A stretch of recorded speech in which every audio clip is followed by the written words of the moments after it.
Leveling the playing field by creating shifts in perception.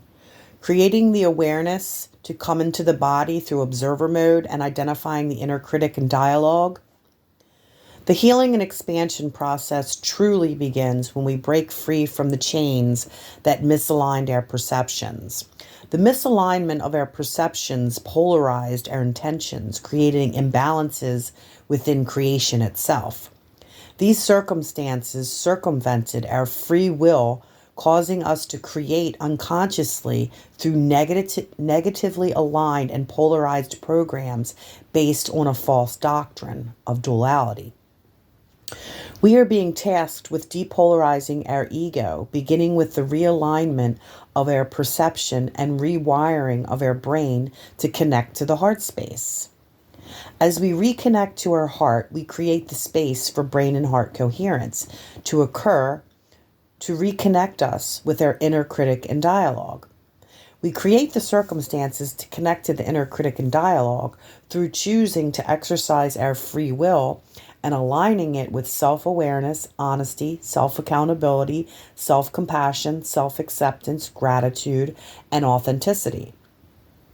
This realignment of perception requires that we move forward in practice of new thoughts, concepts, ideas, and active processes that support the healing and expansion process through higher consciousness perspectives and intentions. Observer mode is an alternate state of heightened conscious awareness where we transport our consciousness to observe and heal patterns and events that transpired in different timelines. This places us in the position to see the nature of who, what, where, when, how, and why these were created in the first place. This must occur to identify our shadows, to heal and clear consciousness traps in order to shut down programs, timelines, and structures that do not support the evolution of our consciousness. Observer mode is the active process of surrendering all attachments to judgment and expectation by committing to the process of rising above the polarity of our feelings and emotions, thoughts and beliefs, and our actions and reactions. This creates the space for clarity and understanding, leading us to expanding into higher levels of awareness and healing deeper layers of trauma. As we do this, it gives us the opportunity to identify and remove the blocks and barriers that were designed to keep us from realizing our highest potential through the healing and expansion process. The inner critic and dialogue was developed roughly up to the age of 3 by your immediate caregivers. Our shadows were created in childhood by the emotional pain that created patterns, enabling our shadows to exert power over us to do its will. Our shadows show up as unconscious fears, uncontrolled impulses, knee-jerk reactions, chronic anger, loneliness, and depression. Our wounds take form as dark shadows that form as unworthiness, guilt, fear, shame, doubt, betrayal, abandonment, anger, rage, denial, entrapment, enslavement, and contempt. We begin our process of discovering the inner critic and dialogue through self-awareness and developing our ability to be honest with ourselves through self-compassion and creating intentional access points.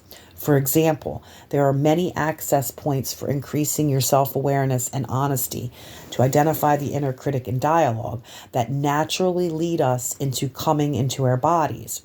Your inner critic and dialogue is your access point into the total healing and restoration of the mind-body-spirit complex. Identifying your inner critic and dialogue is how we come into our body fully.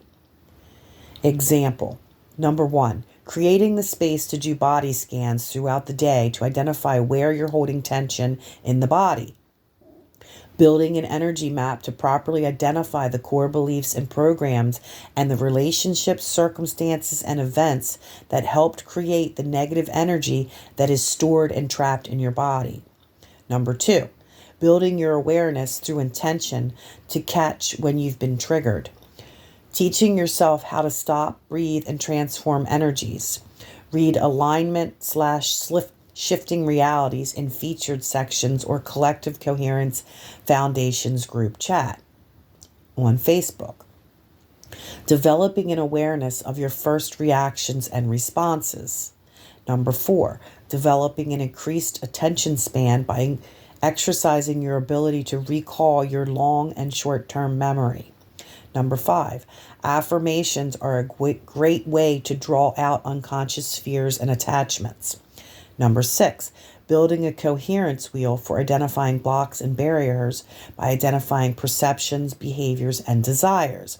Again, see Facebook in the pin section or Collective Coherence Foundation's group chat. Thank you.